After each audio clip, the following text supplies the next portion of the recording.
and on the website. And Shalom Aleichem Ale Milzenindu. We are here at the inaugural international virtual Why I Love Yiddish Fest. Today is only day 4. And as of this morning, we had over 18,000 views and participants that were sharing our programs. And I have been so amazed at all of the great programs that people have shared with us. Last night we had some great shows with the Yid Life Crisis Boys and Joshua Dolgan and Michael Winograd, and just incredible work. And I couldn't be more proud and I couldn't be more grateful to all of you out there that are sharing our programming here with us. And so many people are donating, so many people are sharing with us. Our sponsors are happy, our audience is happy, I'm happy, and I couldn't be more excited to introduce you to our next wonderful event. This is a woman who I found out about not a very long time ago. I haven't known about Yana and her organization. So let me invite to the Zoom, Yana Mazurkevich. And there she is. Shalom Aleichem, Yana. Aleichem Shalom, Avi. Yana is in San Diego, so we are now bi-coastal. I'm in Florida, you're in California. I hope you're okay with the fires and that they're not affecting you too badly. Yana, would you tell us just before you start about the organization that's on the flag behind you? Ya-a-a-a-na. That's right. Love to all. So hello, Avi. Thank you so much for having me. It's a pleasure, as always. And yes, our organization is brand new. It's an AFALA, it's a baby, so to say. It's called the Yiddish Arts and Academics Association of North America. It's supposed to unite artists and academics in the Yiddish world, everywhere.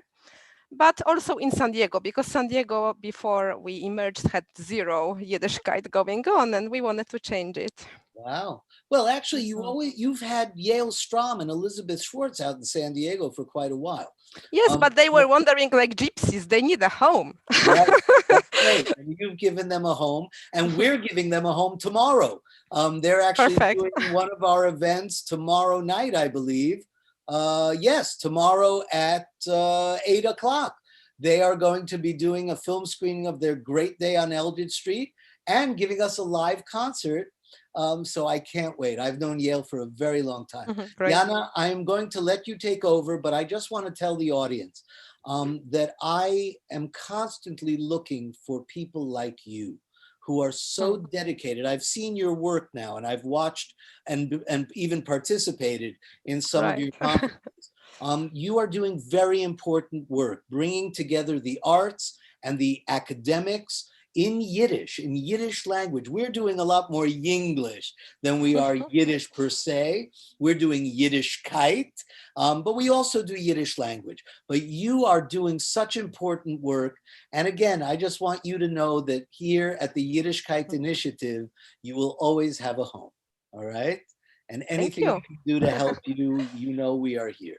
So ladies and gentlemen, without further ado, I'm going to say goodbye, leave you in the capable hands of Yana Mazurkevich, who is going to prove to you that Yiddish is sexy. Thank you, Avi. That's right.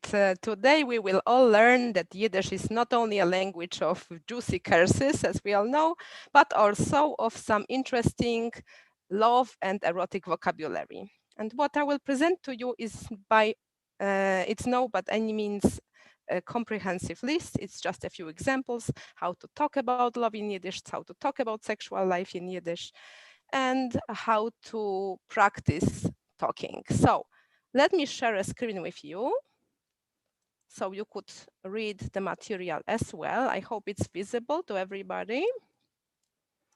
You can repeat after me if you feel like it's helping you learning, all right?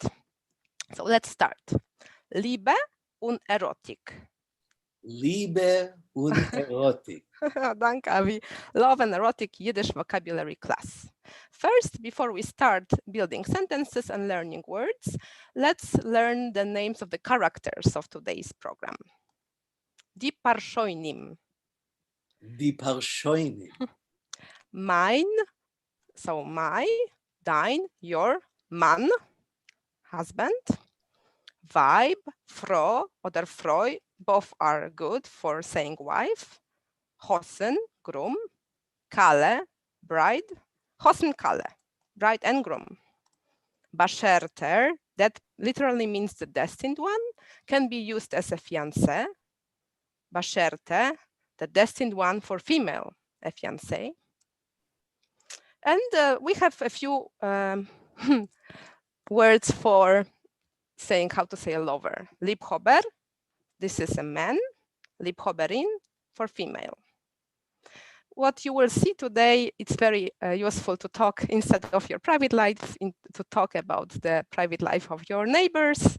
So we can talk about Schochen, the neighbor male, or Schochente, neighbor female. Or about Haver, friend, which could also mean a boyfriend these days. And Haverte, female friend, could be a girlfriend as well. Now, not everybody knows that back once upon a time, the uncle was the perfect match for a young girl in shtetls. And that uncle that has a lot of matbeyes.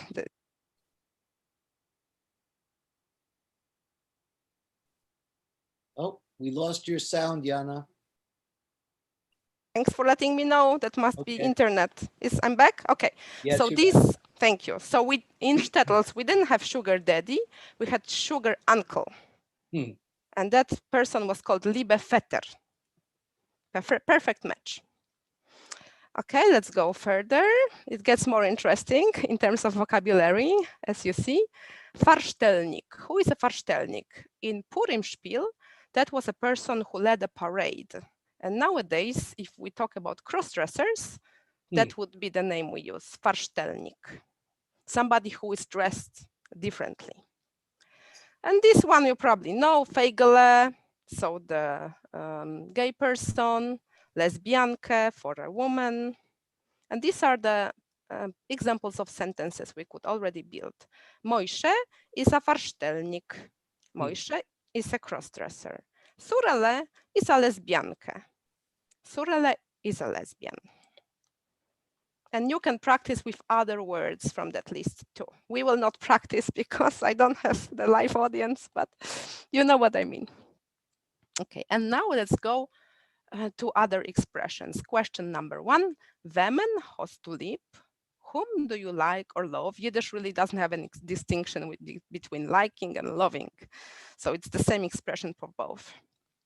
In wemmen bist du verliebt? In whom are you in love with? And we can answer this way. Ich hab lieb mein Basherte, mein Basherter. Ich hab lieb mein Liebhaber, mein Liebhaberin. Ich hab lieb mein Freu oder Frau. Ich hab lieb mein Kind, my child. Eifele. Eifele is a newborn child. Kätzele, little kitty. Some people love their pets. Or Hintele. Ich hab lieb mein Hintele. I love my destined one. Lover, wife, husband, child, baby, little baby. Oh, we lost you again. That must be the wildfires. Well, what can you do? We have Zoom after all, so we don't have to be out there. Oder ich bin verliebt in mein Mann, mein Basherte, and so on. You get the idea. Ich bin a Verliebte. I am in love. And for men, ich bin a Verliebter. I'm the one who is in love. Ich bin verliebt in mein Liebhaber. I'm in love in my lover for a male. Ich bin verliebt in mein Liebhaberin. I'm in love in my female lover. Ich hab stark lieb Moshe. I love Moshe very much. Now, my grandma said Moshe. Some other Yiddishists would say Moishen. I think both are correct. Depends on the dialect you use. You can say ich hab stark lieb Mäuschen or ich hab stark lieb Mäusche. Oder ich hab stark lieb mein Kätzele, ich hab stark lieb mein Kindele, Mareifele, etc. Ich kann on ihm, ihr nicht sein. I cannot live without that person. Ihm is male, ihr is female. And now we're going to more juicy examples. You remember when I started the class, I told you that maybe it will be useful to have a neighbor. Oh, that's why we will talk about our neighbor's sexual life. Wie ist dein Schochen in bed? What is your neighbor, and here it's a female neighbor, like in bed? Let's give some examples. Keine Nore, no evil eye. That means the neighbor is excellent in bed. We don't want to give the evil eye an opportunity to destroy it. We do tut for tu, no, keine Nore. But not always it's all that good. Ich bin a golem in bed. I am a golem in bed, meaning the person is passive in bed. Aber mein Mann, mein Liebhaber, is a knack in bed. That means, but my husband, my lover, is good in bed. Does a good job in bed. Zu sein a knack in bed is to be good in bed. Mein Haber is nicht kein knack in bed. My friend or boyfriend is not good in bed. Happens too.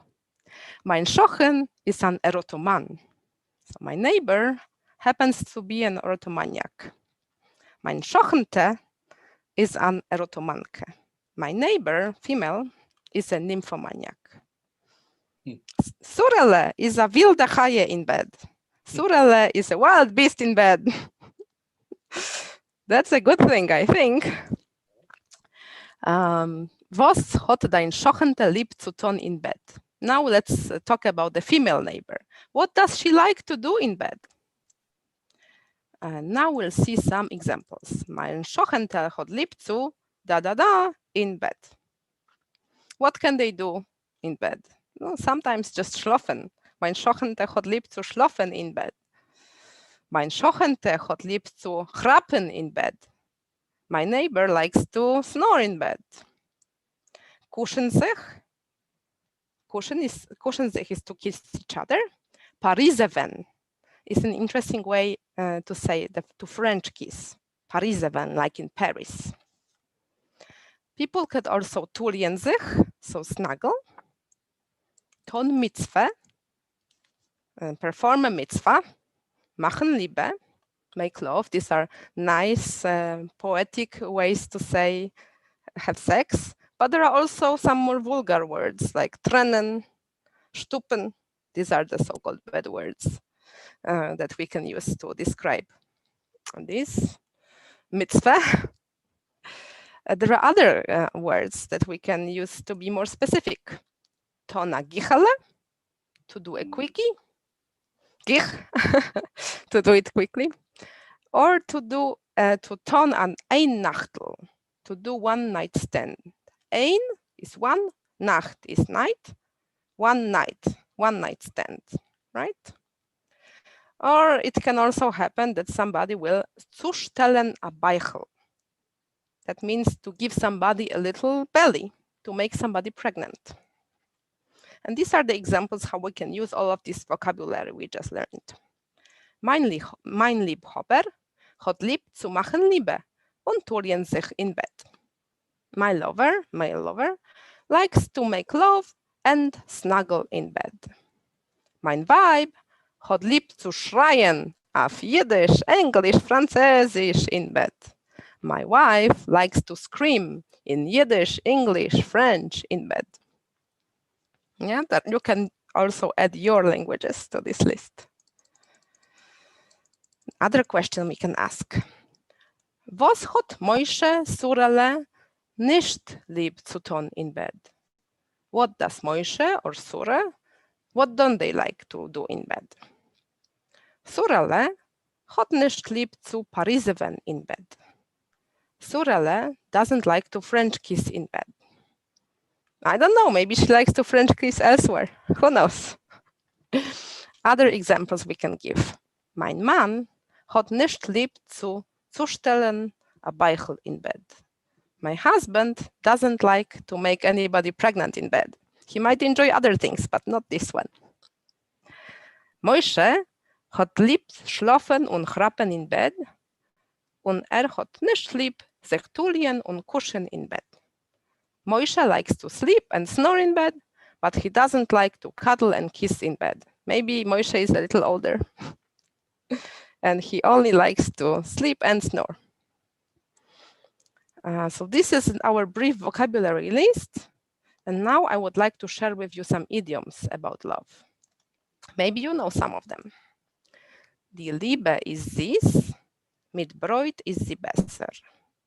Love without bread, it's sweet by itself, but love with bread is better, is better. So what does it mean? That if you're hungry and you're in love, it's all nice, but if you're in love and not hungry, it's even better.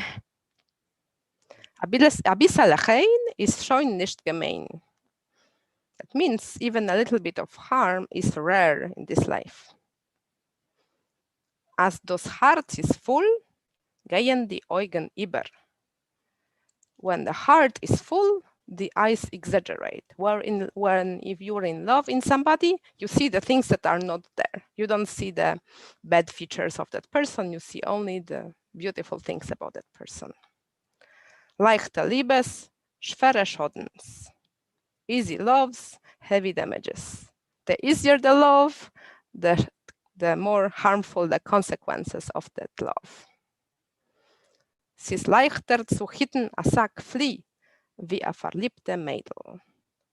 It's easier to guard a sack of fleas than a girl in love, which is also true. Okay, now what I would like to share with you is a little song.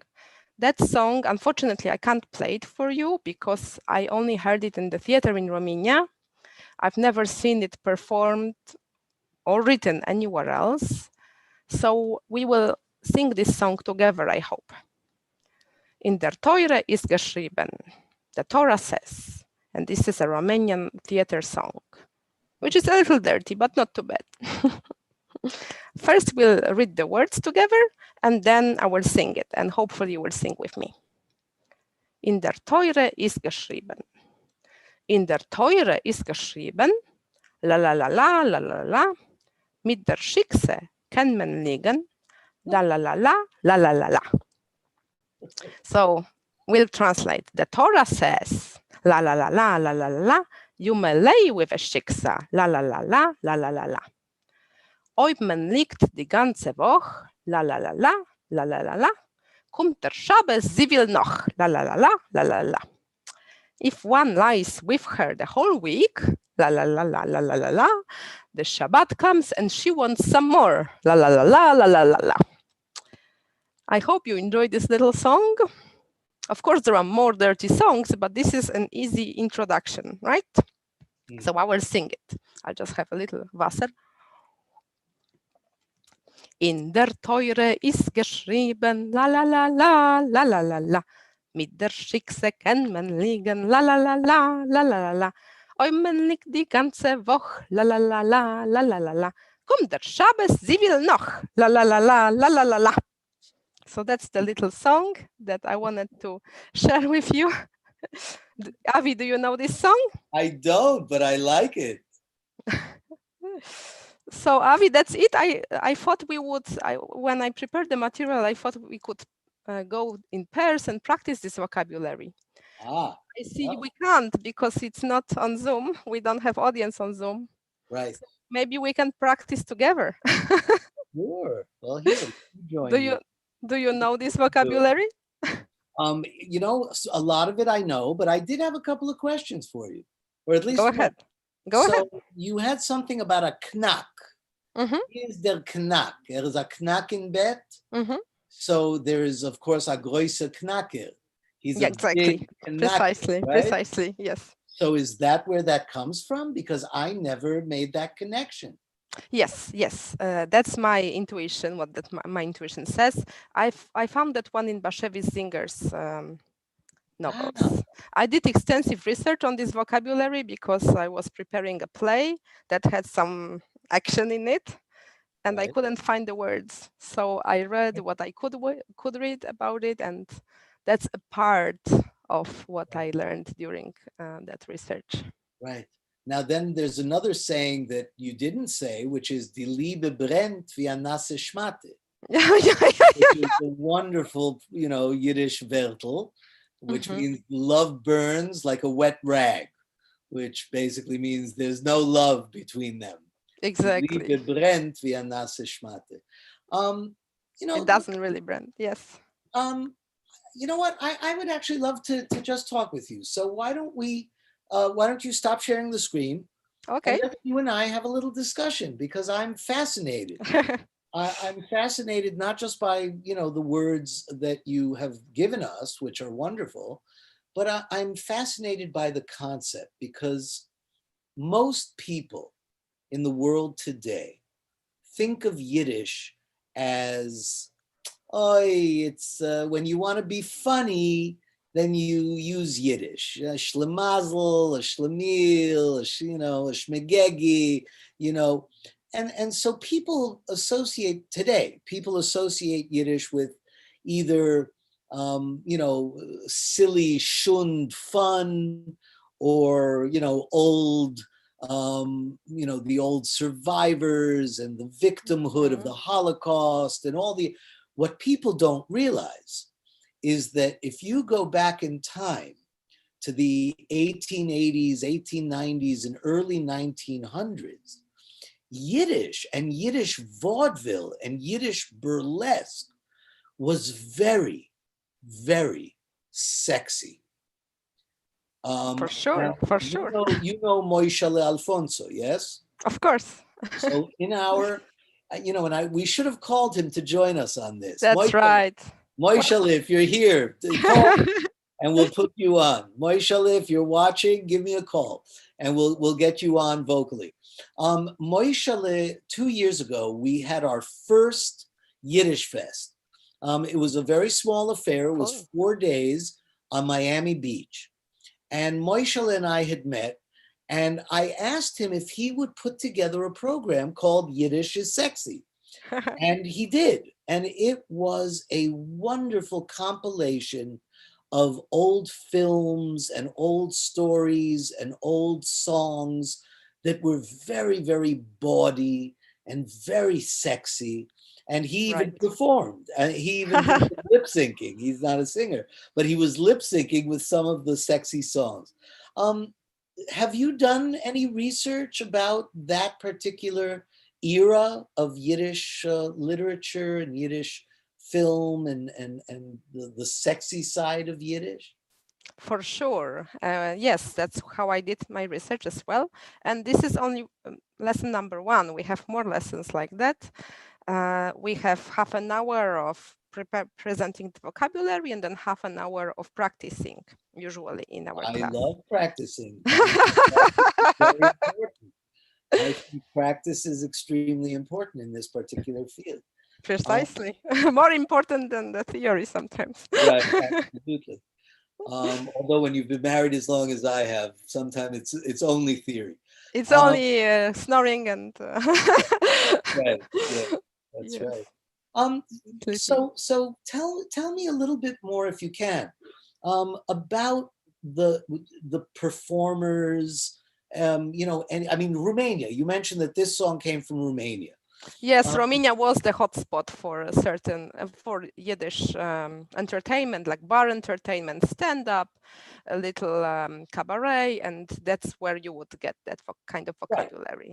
And most of the audience, I assume, knows that Romania was the birthplace of Yiddish theater.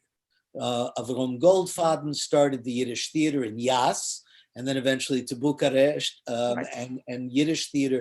But the most famous Yiddish theater song is probably Romania, Romania, right? Yes, Now, not without a Romania, reason. Romania is a very, very sexy song. in Romania ist doch geht, von kein Sorgen weiß man nicht. Right? Wein trinkt man spät noch spät und verbeißt mit Castrovet. Ay, digga, digga, dam, digga, digga, digga, dam. Now, then he starts to get into the lyrics about wenn ich kisch an alte Moid, hebt sie uns zu knechten. Right? That's right. Wenn me kischt a jinge Moid, what is the lyric? I have to look it up now. Now I'm not fascinated. Wer se kischt sein eigen Weib, jener is Meshiga. Meshiga, exactly. Right. So anybody who kisses his own wife is crazy, and anybody who kisses an old woman, she starts to krechts. But if you kiss a young woman, then that's really nice. Let me see if I can actually find the lyric because I have it right here. Let me say, in Romania. Okay, let me get to the sexy stuff, right? Okay, get to the sexy stuff. Let's not go to Vilna now. Die Rumänen trinken Wein und essen Mamalige. Und wer ist kischt sein eigen Weib, jener ist Meshiga. Right? So for those who don't understand Yiddish, Romanians drink wine and they eat Mamalige, but if anybody who kisses his own wife is a little bit crazy. All right, Zetz. Now the word Zetz, you didn't bring up the word Zetz in your vocabulary. Zetz, which is a very Yiddish theater word, is really another word for sex. Shtup, Zetz, these are words that were used in the Yiddish theater as well. Yikom pulkon min shemayo, steht und kusht die Keche nechayo. Umgetun in alte Shabbos, macht a Kigelikowitz Shabbos, right? So, he's kissing the cook, right? Named Chaye. Let me say, macht a Kigelikowitz Zetz, keidid lidam, is Moshe Chaim umgekommen, das beste Chelik, Ziege nehmen, Moshe Chaim burch Schmiel, chabt a Kitzel in der Stil. All right. So once again, you have an entire song, the most famous Yiddish song by Aaron Lebedev, talking about, tickling the girl in the back room, right? I find it fascinating. Und das Mädel nebach blust sich, und sie will nicht, nor sie lost sich. Gitze kischen is a moid, wenn sie ist alt 16, wenn me kischen der alte moid, hebt sie uns zu krechten. So once again, the girl pouts, she seems unwilling, but then she allows it. And it's good to kiss a girl when she's sweet 16, but when you kiss an old maid, she begins to grumble. So what could be better than Romanian wine? Now, that enables it all, exactly. But people forget the last part of the song. Often you just sing the first part and then, just like with other songs, right? You remember the beginning and then you don't get into that part. Now, granted, today that lyric is a little bit politically incorrect. Precisely. That's another issue. Nowadays we're dealing with the Me Too movement. And so, when you look back in time, it was a different era and it wasn't necessarily better. But there were so many songs, so many performers. It comes to mind, Menashe Skolnick. Not on the top, not on the bottom, but just in the middle. And so the double entendres were always around. The same with performers like Eli Bass. And the Barton brothers were very sexual. It's fascinating. I mean, I am fascinated. And lots of Yiddish disco. Yes, disco was a sphere. I think there was no like high erotic culture. I think, what would you say? 90% of this erotic Yiddish would be disco or shunt, exactly. Right. So what we should create is high. That's also passé to say high culture, low culture. That's also passé. But I think it would be nice to create more in that regard. Well, count me in. I think it's time to bring back Yiddish sex. I think Yiddish is a very sexy language. And I think that speaking Yiddish is very erotic. When I was younger, now that I've been married a very long time, but when I was younger, and I met women and I would speak to them in Yiddish, they always thought it was something that turned them on. It's fascinating. It's a beautiful language and it's very erotic and it's very passionate. Mein Teire. And then there are the songs. Mein Teire, hab dich lieb, mit a Liebe, da, na, na. There are so many songs. Shem wie die Levone. So many love songs, so many passion songs. For sure. So yes, I think beautiful we should songs. do a project together. I think we should find a project that we can do together to bring back the sexuality of Yiddish culture and Yiddish language. What do you think? Oh yes, I thought about it a million times because I noticed that even if you have concerts of contemporary Yiddish music, contemporary Yiddish musicians, it's mostly political songs that are popular. There is not much going on in sexually there, right? It's an interesting phenomenon. Yeah, that's true. And that ages us. That really ages the culture. Right. So we should bring a young Yiddish. What, Yada, tell me your background. How did you come to Yiddish? I mean, you're young, you're beautiful, you're not from the old generation. How did you come to be introduced to Yiddish language? What's your background? Well, I'm from Poland, and when I was growing up, Yiddish was not too popular there, but it was starting to make it again. And that was probably late 90s, early 2000s when I started to learn, and now I'm all into this. But why did you start to learn? I mean, what was it? What suddenly triggered, Yana Mazurkevich to create, and learn this obscure, old, almost, dead language, especially in Poland. Oh, did you freeze? Yana? I think we lost Yana. Yana, are you there? No, I'm here. I froze for a little bit. Yes, okay. I still see you frozen, but that's all right. You'll come back. So what inspired you? What got you attracted to the Yiddish language and culture? It just sounds beautiful. Just like you said, I love the sound, and even my daughter, I teach her Polish and Yiddish, and she prefers Yiddish. Although there are no other kids who speak Yiddish in her environment, she still prefers Yiddish because I think it sounds better. But where did you hear it? Well,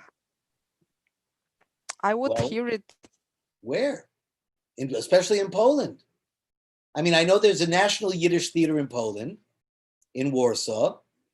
98% of the actors are not Jewish, and 99% of the audience is not Jewish. But it's Yiddish theater, and they perform beautifully in Yiddish.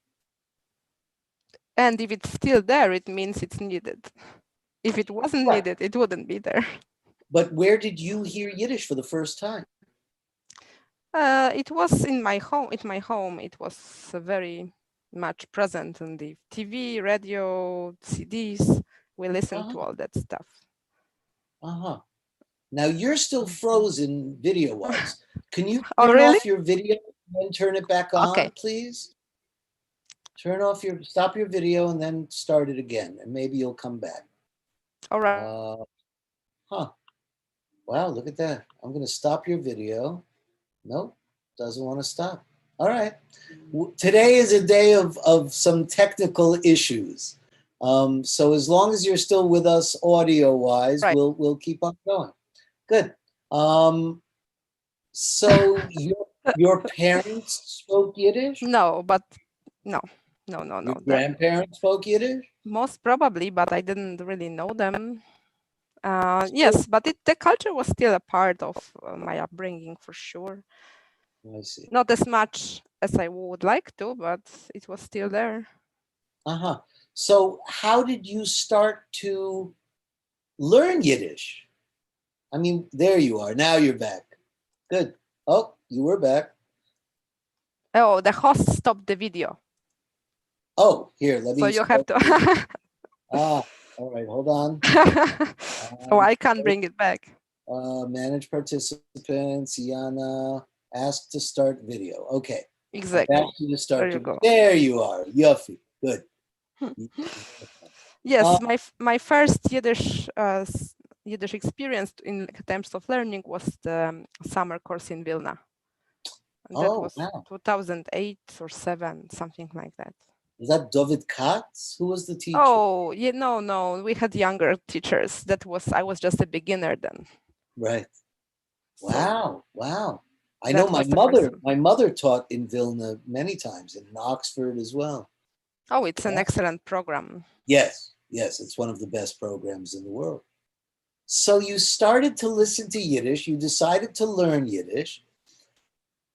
Is there a specific event or a specific experience or a specific piece that suddenly turned you from being a student to being an activist? Because I consider you a Yiddish activist. I mean, you've created an organization, you do programs, you have academic programs, you do entertaining programs. I mean, you are an activist like me. I mean, we are both active in promoting Yiddish. What changed? When did that change for you, and why? There was no change. I have no Sitzfleisch. If you have no Sitzfleisch, you can't just sit and study. That's not my thing. Right. Sitzfleisch, for all of you out there that don't know, is Sitz is to sit. Fleisch is meat. That means your butt. You have to have a Sitz, a butt that likes to sit and study and learn and write. And I also have no Sitzfleisch. So I understand completely. So I see. So you learned it, and then you decided you couldn't just sit and be a student. You had to go out and do things. Yes, and back then there wasn't enough. You know, there are very strong academic programs in America for sure, where they teach you how to read, but they don't teach you how to speak. It's slowly changing. And it's always Yevo Yiddish. You can't do dialects. It's prohibited. So things are fortunately changing slowly, but there is still a lot that can be changed. Right. And I know you're teaching Yiddish through your organization, yes? Yes, I still teach a little bit, but now we have more teachers. Oh, how wonderful. That's great. So I can go back to my PhD, which was abandoned for a long time. What is your PhD? It's in Yiddish theater during communism. Oh, wow. See, now that fascinates me too. That's also interesting. Fascinating. And again, you know, this is one of the things we've been talking about all week with many of our different artists. Yiddish theater goes back to the 1880s. Yiddish film. Yiddish theater was everywhere in the world. There was a Yiddish theater circuit that literally went all around the world, from Australia to South Africa, all through Europe, Israel, Palestine, before Israel, North America, Canada, United States, Mexico, Central America, South America. As a matter of fact, Buenos Aires was actually one of the main centers for Yiddish theater in the world. And so people don't know this. People don't understand. Yiddish film. There were thousands and thousands of Yiddish films that were produced in Europe and even in the United States early in the 20s, the early teens, 20s, 30s, 40s. You know, obviously when the war came and the war years started, that's when everything kind of fell apart for Yiddish in general. But that's a fascinating, but the communist theater, tell me a little bit about, you know, what have you discovered about communist Yiddish theater? I discovered a lot, but it should remain a secret until I publish. I can only tell you there was a lot going on politically in the Yiddish theater. And I think I have 8,000 copies of different documents that are the governmental, used to be secret documents. Wow. That I still have to analyze. So it's still work in progress to have a full picture of what exactly was going on. Wow, that's amazing. That's really amazing. Mhm. Yeah, I think we are now going to enter a renaissance of discovery of all of that amazing body of work in Yiddish that was almost lost. It almost disappeared.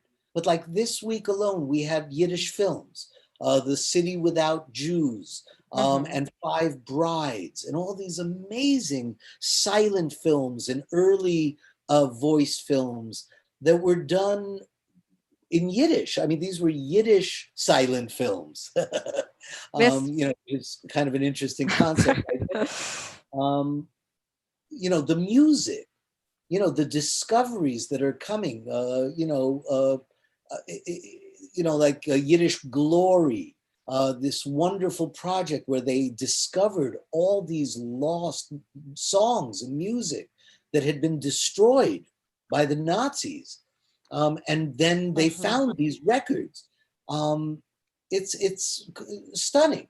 And I think it will not only go into the academic world like you're doing and I'm doing a little bit, but I think it will start to break through into the mainstream world, which is what we're finding. Netflix has Right. Unorthodox, which got 9 Emmy Awards. Seth Rogen just did an American Pickle, which has Yiddish. Shtisel is about to do its third season on Netflix, almost half Yiddish, half Hebrew. It's fascinating. And then the work that you're doing, the work I'm doing, and a lot of other people are doing. It's wonderful. It's just wonderful to see after all these years. Well, To see. whatever Go is ahead. rejected comes back. That's for sure. Right, right. So we hope for a big comeback, Well, especially when it comes to kids, because teaching kids is crucial for right, Yiddish to come back.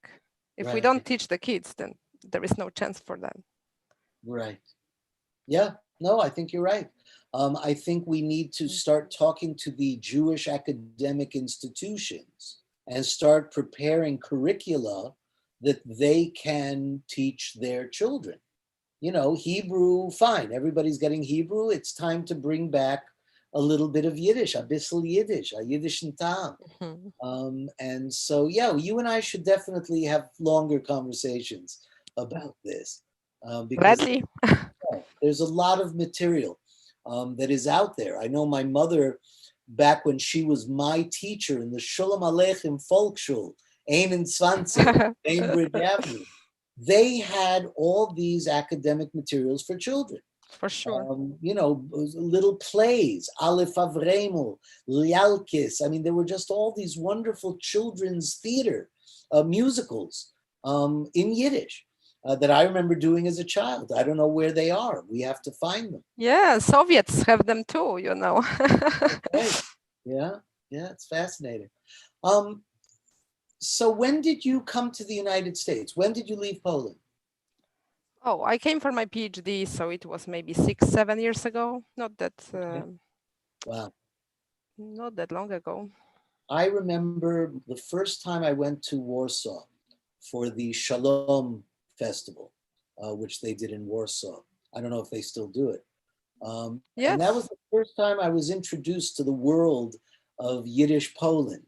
And I was fascinated because, as I said earlier, there's a national Yiddish theater subsidized by the government with Mhm. 3 Yiddish actors and no Yiddish audience.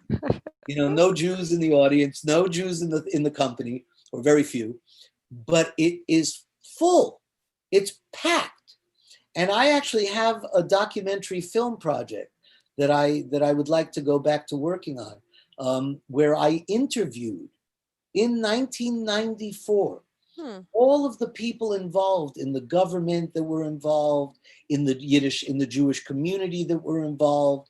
And I was fascinated that the Poles, the Polish leaders of the community actually said to me that they felt that ever since, and I was shocked at the way they put it, ever since the Jews went away, Uh-huh. um, the Polish culture had suffered. Yes, Now, I heard it a lot. yeah. Now, when they said the Jews went away, I didn't want to say to them, well, yeah, I mean, they didn't actually go away. They were taken away and murdered. So, that's a little different than going away. But I think they meant 68. They didn't mean the war. Because plenty of Jews came, no? That's the I don't common know. You know narrative. what? That's a very interesting question. I don't Maybe. think they meant the Hurban at all. I think they meant the 68 because that was a total disaster for the Polish culture. Yeah, but you know what? I'm going to disagree with you because Warsaw, Warsaw was one of the main Jewish cultural centers in the world back in the 20s and the 30s Sure. before the war. And it was the war that destroyed it. Itzik Mangel, Peretz, I mean, all of the great writers at the turn of the century were sitting in Warsaw. And Poland was the center of Yiddish literature at the turn of the 20th century. And so when the war came and everybody was gone, when they went away, I think that's where the Polish culture started to suffer. Now, granted, they came back after the war, and then in 68, they left again. And so I think there were two exiles. Yes. Yeah, there were two exiles, the Gerush Polen. But yeah, Yiddish culture was definitely supported by the government under communism hugely. Right. And that's why I think 68 was a harder thing to accept because the government, the very government that supported it, suddenly pushed the Jews away. Of course, the same thing happened with Stalin earlier. Right. Sure. But it was not to be expected in Poland. At least people, Jews didn't feel like that was to be expected. But even Stalin, before he turned, in 1947, he sent an airplane to bring Sutzkever to Moscow. He was saving the Yiddish Poles. That's exactly what I'm talking about. Yes. Yeah, it's amazing. And we know nothing about it. I'm always amazed when I meet academics and I meet the academicians in the universities, and they know nothing about this.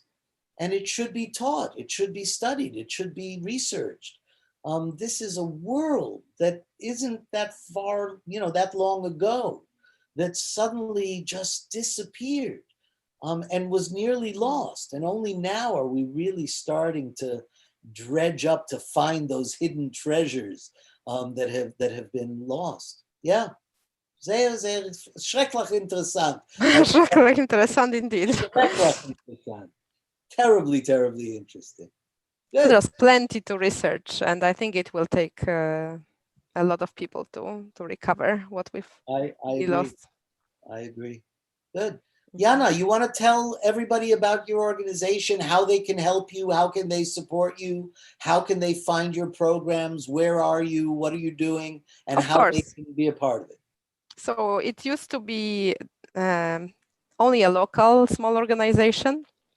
But right now we're through Zoom, just like Avi's organization, we're more and more international. There is no other way for us to function.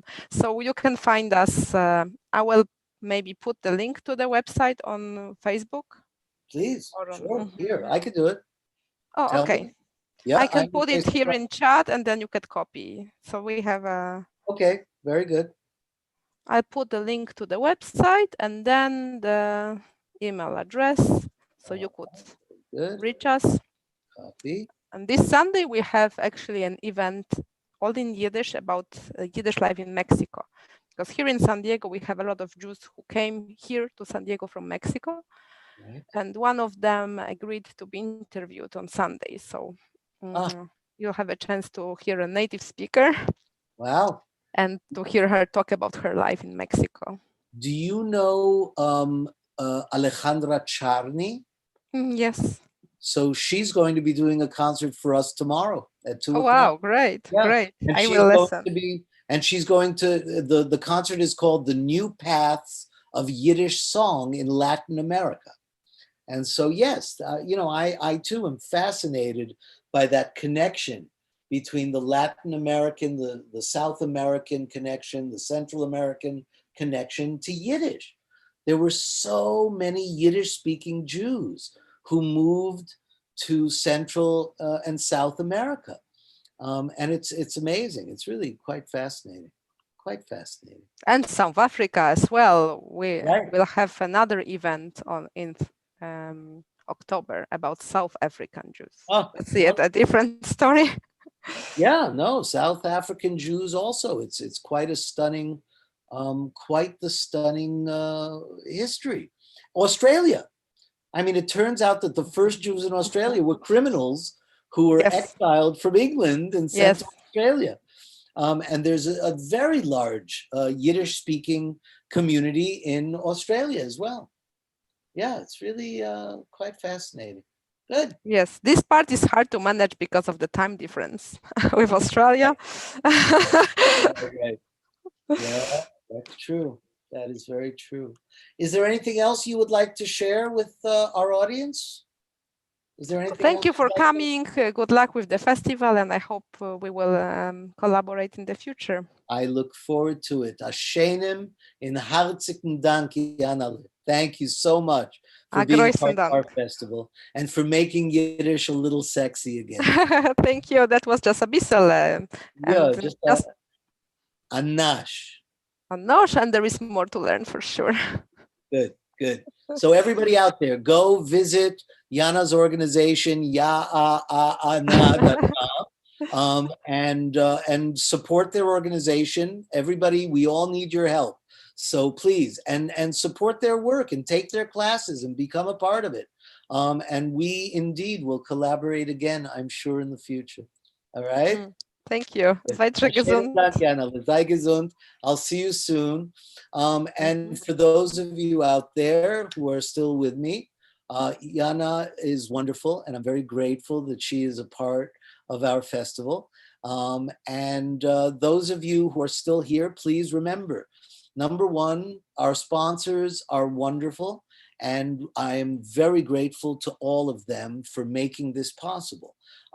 One of our sponsors, in addition to the Betsy Hotel and the Gallery 22, Yaakov Heller, the Chenstochovel Society, and the University of Miami, one of our main sponsors for this festival is actually Miami-Dade County. And they need surveys filled out.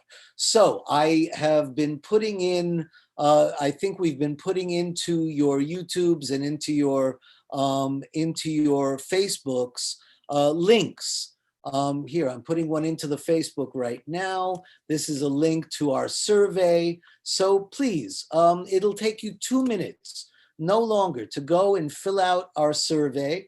We'd like to know how you like what we're doing, what programs you like, which programs you would like to see different, how we can make it better for next time, because this is not going to be the last. It will be the last inaugural, but it will not be the last international virtual Why I Love YiddishFest. But it won't be the last if we can get more support, because all of our programs are free. 44 beautiful, amazing events. Let me tell you a little bit about what is still ahead. Tonight at 8 o'clock, in an hour, well, actually at 7:30, you get to see the great Jewish artist Yaakov Heller in a series we call Why I Love Jewish Art.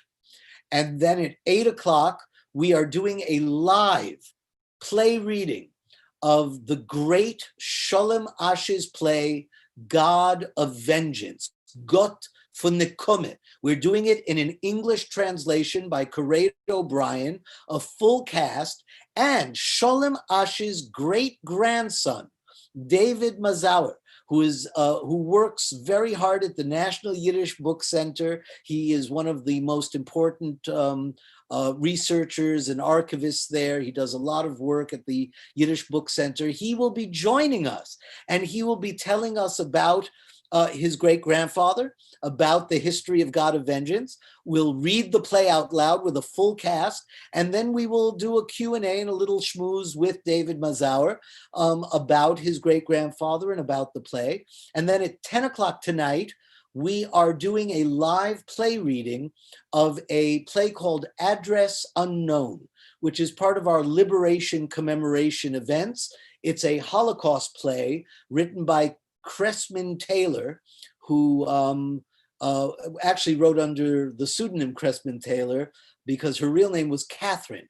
But in 1949, when she wrote the play, women were not really allowed to write plays. They weren't really accepted. So she did it under a different name, Cressman Taylor. And we'll be reading it live at 10 o'clock tonight with my dear friend, an incredibly talented actor from Los Angeles named Ken Clement. And we're dedicating that performance to the great Joseph Adler, Olav Sholem Zichroin Levroche, one of my dearest friends and a great producer who actually produced the show when I was in it. And that's how I learned about it. Tomorrow at 11 o'clock, we have Es Gesundter Heit, where we cook in Yiddish. At 12 o'clock, we have a live concert from Berlin, Daniel Kahn, in a concert called Yiddish Song Smuggler. And tomorrow is his birthday. So I want you all to come and wish him a happy birthday. Come see the concert. Then Alejandra Charney at 2 o'clock, the new paths of Yiddish song in Latin America. And at 3:30, we're adding a live event from the Betsy Hotel in Miami Beach, all about the Jewish poet Chaim Plotzik, who was an American poet, a very famous American poet nominated for the Pulitzer Prize 3 times. And we'll be showing a film about his life. Chaim Plotzik, American poet, with a live schmooze afterwards with the literary consultant to the Chaim Plotzik Centennial Project. And then at 6 o'clock, a world premiere of the third in my trilogy, my Too Jewish trilogy. My first show was called Too Jewish. My second show is called Too Jewish 2. And my third show is called Still Jewish After All These Years, a Meshugana Life in the Theater. And that is going to be, it was recorded live from the Triad Theater in New York a few years ago. We finally got it edited, and this festival will premiere, the world premiere. At 7:30, another art show. And then at 8 o'clock, we have a film screening of A Great Day on Eldridge Street and a live concert by Yale Strom and Elizabeth Schwartz, his wife from California, from San Diego. And then at 10 o'clock, we have Indecent Music with and by Lisa Gutkin, several of her friends, and we will have the Tony Award-winning director of the Broadway play Indecent, Rebecca Teichman, who will be joining us tomorrow night live. And finally, then we have an amazing Saturday and an amazing Sunday. So please go to our website, YiddishFest.org or whyilovejewish.org. And if you want us to keep bringing you free, amazing programs, please consider supporting our work. Whatever you feel comfortable with, from $1 to 1,000 to 100,000, whatever you feel good about, and celebrating your Yiddishkeit and giving us the ability to continue bringing you great programs. So, ladies and gentlemen, it is now 7 o'clock. And I will see you at 8 o'clock and enjoy our Yiddish art at 7:30. And I'll see you soon. Ashenim in Halziken Dan.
My name is Chaim Shaked. I'm a professor at the University of Miami, and I'm the director of the George Feldenkrais program in Judaic Studies, and I'm the founding director of the Sue and Leonard Miller Center for Contemporary Judaic Studies, which is a university-wide center at the University of Miami. If we look today at the Jewish world, the Jewish communities in most countries still have segments which adhere to the old definition of who is a Jew, but much larger segments today consider themselves Jewish because they're part of a tradition, part of a culture. One such important element has become known more recently as Jewish peoplehood, a subject which is of great interest to me personally and to the programs which I am developing. Jewish peoplehood includes, for instance, a very important component of the Yiddishkeit initiative. And that's why when I heard of this idea, right away I outstretched